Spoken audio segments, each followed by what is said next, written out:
जी, अस्सलाम वालेकुम। उम्मीद है कि आप तमाम दोस्त खैरियत से होंगे और वीकेंड अच्छा गुज़र रहा होगा।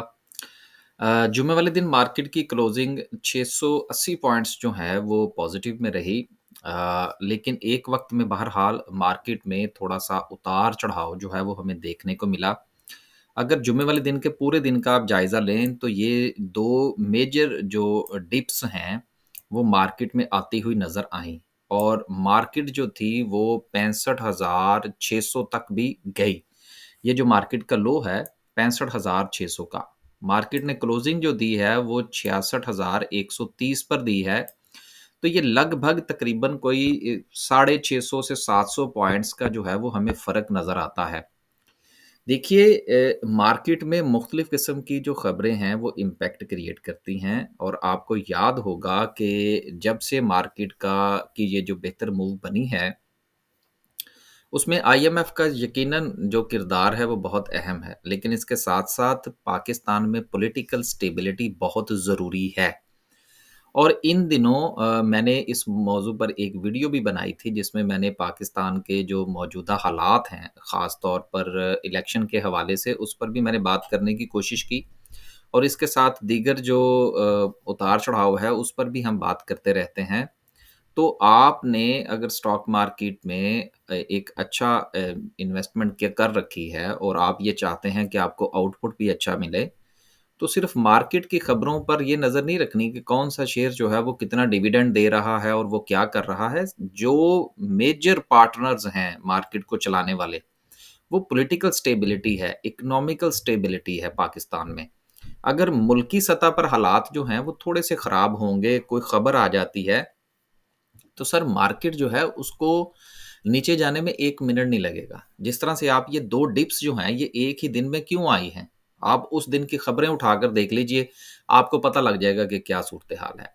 आप ये मत समझिए कि स्टॉक मार्केट का जो कारोबार है इसका ताल्लुक दूसरी खबरों के साथ नहीं है। अगर आप दूसरी खबरों पर नज़र नहीं रखेंगे, कंपनीज़ को आप जितना चाहे अच्छा एनालाइज़ करते रहें। देखें ये वही कंपनीज़ हैं ना, जो आज से 2-3 महीने पहले आपको ये कंपनीज़ कहाँ मिल रही थी? ये वही इंडेक्स है ना, अगर आज से 6 महीने पहले आप देख लें, तो ये वही कंपनीज़ हैं, ये वही इंडेक्स है जो 40,000 पे ट्रेड कर रहा था। अब यही इंडेक्स जो है वो 66,000 पे क्यों ट्रेड कर रहा है? क्या कंपनीज़ के फंडामेंटल जो हैं वो एक्स्ट्रा ऑर्डिनरी तब्दील हो चुके हैं? क्या कंपनीज़ की परफ़ॉर्मेंस बहुत अच्छी हो गई है? ये एक अक्सर अक्सर सवाल भी पूछा जाता है, जो मैंने सोचा कि आज जो है वो वीडियो में डिस्कस कर ही दूँ, कि आखिर ऐसी क्या वजह है कि क जो स्टॉक मार्केट है वो बढ़ती ही चली जा रही है? परसेप्शन है ना सर, तो परसेप्शन बना कहाँ से? परसेप्शन बना आईएमएफ की डील से, परसेप्शन बना इलेक्शन की अनाउंसमेंट से। परसेप्शन बना पाकिस्तान की अपने जो दीगर दोस्त अहबाब हैं, उनके साथ मुख्तलिफ़ किस्म की टर्म्स एंड कंडीशन से, चाइना के साथ मामलात, सऊदी अरेबिया से मामलात, यूएई से मामलात कि वहाँ से हमें पैसे मिलेंगे, दोस्तों की गारंटीज़। सर ये परसेप्शन जनरेट हुआ है, तो ये सारे के सारे ये जो आपको मूव नज़र आ रही है 20-25 हज़ार जो पॉइंट्स जो हैं वो मार्केट में डाले गए हैं, सर ये परसेप्शन के ही हैं। ये कंपनीज़ की परफ़ॉर्मेंस के नहीं हैं। तो जिस वक़्त परफ़ॉर्मेंस जो है, वो अभी इतनी काउंट नहीं हो रही और ये सारा का सारा परसेप्शन है, तो जो परसेप्शन है ये खबरों से बनता है। अगर आप खबरों से किनारा कशी इख्तियार कर जाएँगे तो फिर ये बाकी का फंडामेंटल एनालिसिस और टेक्निकल एनालिसिस आपका किसी काम नहीं आएगा। तो जो ज़मीनी हक़ाइक़ हैं उसके ऊपर नज़र रखें। नज़र रखेंगे तो अच्छे फ़ैसले कर पाएँगे। आगे चलते हैं। मार्केट ने माशाल्लाह से 700 पॉइंट्स डाले हैं और जो उम्मीद है वो हमें बहरहाल मुस्बत ही रखनी चाहिए।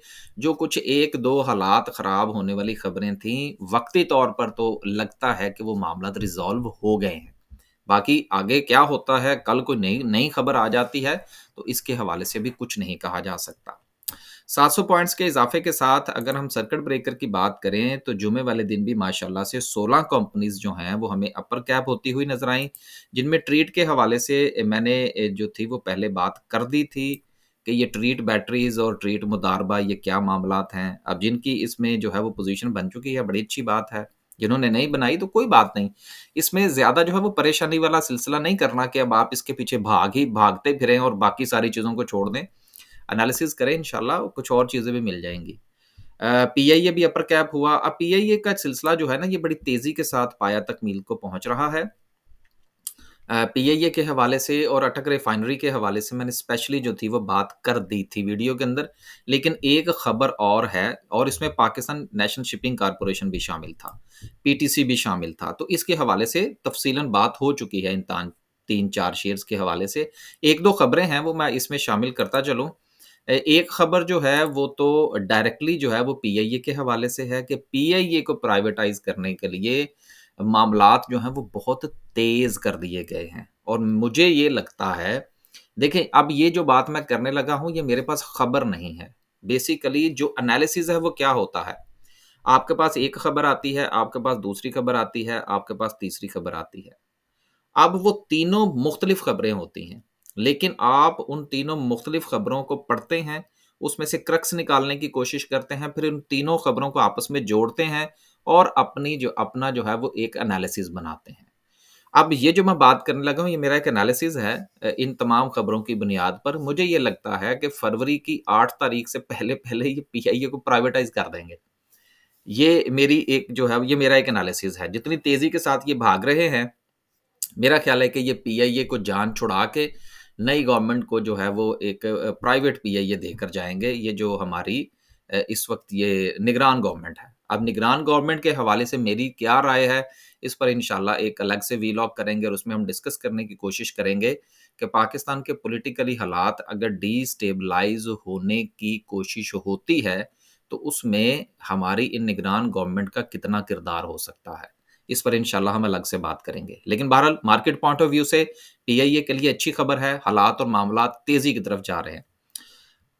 उसके बाद मज़ीद देखते हैं, then so and so lower cap की बात करें तो लोअर कैप में फ़िलहाल कुछ नहीं है, मिचेस फ्रूट फार्म हो रहा है, जाने दें इसको जहाँ पे जाता है। आगे चलते हैं जी। 1-2 खबरें और हैं, उनको भी पहले शामिल कर लें तो फिर जो है वो हम वापस आते हैं मार्केट की तरफ। आवाम के लिए खुशखबरी ये है कि पेट्रोलियम मसनूआत की कीमतों में 12 से 14 रुपए का जो कमी है वो कर दी गई है। अब इस खबर को ऑयल मार्केटिंग कंपनीज़ के साथ जोड़िए, और ऑयल मार्केटिंग कंपनीज़ की जो बात है उसको आप रिफाइनरीज़ के साथ जोड़िए, तो आपको सारी एक तरतीब जो है, वो एनालिसिस जो है वो बनता हुआ नज़र आएगा। लिंक कैसे करना है खबरों को? देखिए, अटक रिफाइनरी की कंप्लेन क्या थी कि ऑयल मार्केटिंग कंपनीज़ जो हैं वो अपना माल नहीं उठा रही। ऑयल मार्केटिंग कंपनीज़ का मसला क्या था कि उनकी सेल्स इतनी नहीं थी क्योंकि पेट्रोल की कीमत ज़्यादा है। अब अगर 12 से 14 रुपए की कमी वाक़या हुई है, तो क्या हुआ, प्राइस जो है वो थोड़ी-सी नीचे आ गई। जब प्राइस जो है वो थोड़ी-सी नीचे आएगी तो उसकी कंज़म्पशन में इज़ाफ़ा होगा। वो चाहे पॉइंट्स की शक्ल में ही हो लेकिन इज़ाफ़ा होगा। ये इम्पैक्ट हमेशा जनरेट होते हैं, क्रिएट होते हैं। अगर इज़ाफ़ा होगा तो ऑयल मार्केटिंग कंपनीज़ की सेल्स बढ़ेंगी। अगर ऑयल मार्केटिंग कंपनीज़ की सेल्स बढ़ती हैं तो वो रिफाइनरी से अपना रिज़र्व्स जो हैं उनके वो उठाएँगी, अपना माल उठाएँगी। तो रिफाइनरी परफ़ॉर्म करेगी, ऑयल एंड मार्केटिंग की सेल्स बढ़ेगी तो उनके प्रॉफ़िट्स भी बढ़ेंगे। तो ये इस तरह से आपने खबरों को लिंक करना होता है और अपना एनालिसिस बनाना होता है। एनालिसिस जो है वो बना-बनाया हमारी वीडियोज़ में से तो आपको मिल जाता है, लेकिन इटसेल्फ आपने चीज़ों को आपस में लिंक करना होता है, हम भी लिंक ही करते हैं। तो अच्छी खबर है, ना सिर्फ़ कि ऑयल मार्केटिंग कंपनीज़ के हवाले से बल्कि रिफाइनरीज़ के हवाले से भी। तो एक पॉज़िटिव जो है वो खबर हमें ये मिल गई यहाँ से, इसका इम्पैक्ट इंशाल्लाह जो है वो अच्छा जो है वो मार्केट पर आएगा।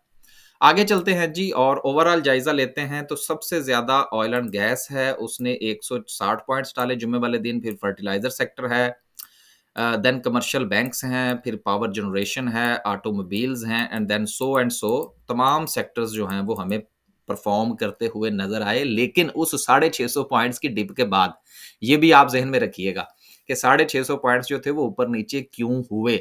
लिहाज़ा अगर वैसी ही खबर दोबारा आती है, तो फिर 650 की बजाय 1650 पॉइंट्स भी मार्केट नीचे जा सकती है। तो इन चीज़ों को आपने वेटेज ज़रूर करना है अगर आप स्टॉक मार्केट को समझते हैं तो। आगे चलते हैं जी। आगे चलते हैं और मज़ीद देखते हैं कि सूरत-ए-हाल कहाँ पर जा सकती है। आखिर में जो है वो हम डिस्कस करते हैं आज की कैंडल को। देखिए आज की कैंडल से मुराद जुमे वाले दिन जो है वो पॉइंट्स तो जो हैं वो इतने ख़ास हमें नज़र नहीं आ रहे, चूँकि मार्केट में फ्लक्चुएशन रही और हमेशा याद रखिएगा कि जिस वक़्त फ्लक्चुएशन होती है तो उस वक़्त वॉल्यूम जनरेट होता है। बहुत सारे लोग डर कर भाग रहे होते हैं जिसके नतीजे में मार्केट नीचे जाती है, बहुत सारे लोग उसको एज़ ए अपॉर्च्युनिटी लेते हैं, देन मार्केट रिवाइव करती है। तो इस सूरत में वॉल्यूम जनरेट होता है और जुमे वाले दिन लगने वाला जो वॉल्यूम है वो हिस्टोरिक वॉल्यूम है। बहुत ज़्यादा वॉल्यूम लगा और मेरी उम्मीद से भी बहुत ज़्यादा वॉल्यूम लगा है। लिहाज़ा मैं ज़ाती तौर पर ये समझता हूँ कि जब तक मार्केट अपनी रेज़िस्टेंस से ऊपर नहीं जाती, जो कि 67,000 की 67,000 की रेज़िस्टेंस है, 67,000 समथिंग लाइक दैट। तब तक मार्केट में मैं ज़ाती तौर पर समझता हूँ अकॉर्डिंग टू इंडेक्स, मैं इंडिविजुअल शेयर्स की बात नहीं कर रहा। अब इंडिविजुअल शेयर्स में तो हमने ऑयल एंड मार्केटिंग के इम्पैक्ट पे भी बात कर ली, हमने रिफाइनरीज़ में भी अपॉर्च्युनिटी की बात कर ली, हमने पीआईए की अपॉर्च्युनिटी के हवाले से भी बात कर ली। वो तो इंडिविजुअल शेयर्स की बात हो रही थी, इंडिविजुअल सेक्टर्स की बात हो रही थी। यहाँ पर हम बात कर रहे हैं ओवरऑल मार्केट की। तो हर चीज़ को जिस वक़्त डिस्कशन में लाया जाएगा तो हमने जो बात की है, जो राय कायम की है, उसको हम इंडिविजुअली भी देखेंगे और फिर कलेक्टिवली भी देखेंगे। तो इंडिविजुअली जो हमने बात की वो सेपरेट थी, अब हम ये इंडेक्स की बात करने लगे हैं और इंडेक्स में 100 कंपनियाँ हैं और 100 कंपनीज़ में जो है वो बहुत सारे सेक्टर्स शामिल हैं। तो हो सकता है कि 67,000 जो है ये एक रेजिस्टेंस साबित हो मार्केट के लिए। तो मेरी एक अपनी ज़ाती राय है कि जब तक मार्केट जो है वो 67,000 के ऊपर अच्छे वॉल्यूम के साथ क्लोजिंग नहीं देती, मेरा ये ख़्याल है कि मुझे ज़ाती तौर पर मार्केट से थोड़ा-सा दूर रहना चाहिए। अब ये थोड़े से दूर रहने से मुराद ये है कि इस वक़्त जो मेरा मौजूदा पोर्टफ़ोलियो है, मुझे उसके मुताबिक ही चलना चाहिए। किसी नए शेयर को एंटर करने से थोड़ा-सा परहेज़ करना चाहिए, अगर जब तक कि मैं उसके उसके हवाले से पूरी तरह कॉन्फिडेंट ना हूँ तो। तो इस वक़्त मार्केट में जो वॉल्यूम लगा है जुम्मे वाले दिन, ये सरप्राइज़िंग वॉल्यूम है और सरप्राइज़िंग वॉल्यूम जो होते हैं, ये सरप्राइज़ दिया करते हैं। अपवर्ड मूवमेंट के हवाले से भी और डाउन साइड के हवाले से भी। तो फैसला आपने करना है कि आपने अपने पोर्टफोलियो के साथ किस तरह से मैनेजमेंट करनी है, किस कंपनी में स्टे करना है, किस में से निकलना है, किस में आपने रहना है।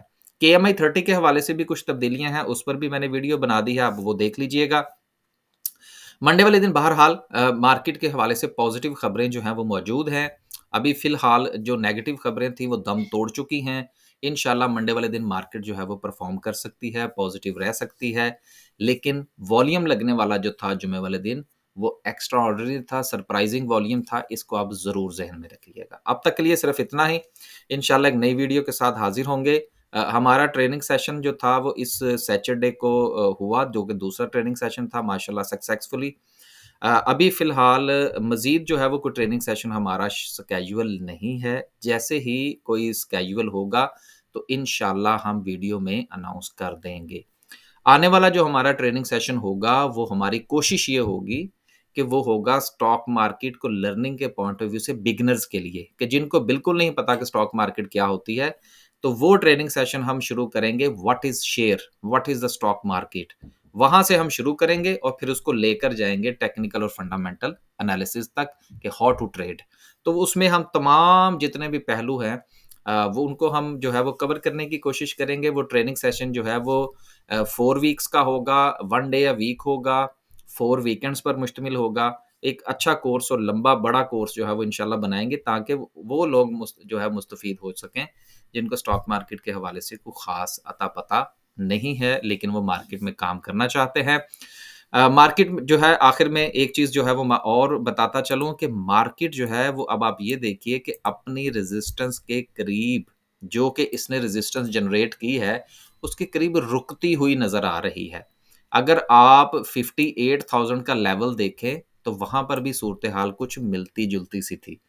तो चीज़ें जब रेज़िस्टेंस के करीब जाती हैं या रेज़िस्टेंस बनाती हैं, तो वहाँ पर रुकती ज़रूर हैं। तो लिहाज़ा जब रुके तो फिर आपको भी रुक जाना चाहिए। मार्केट की बात माने, मार्केट क्या कह रही है। मार्केट रुकने का इशारा दे रही है, रुकिए। मार्केट चलने का इशारा दे तो चलिए।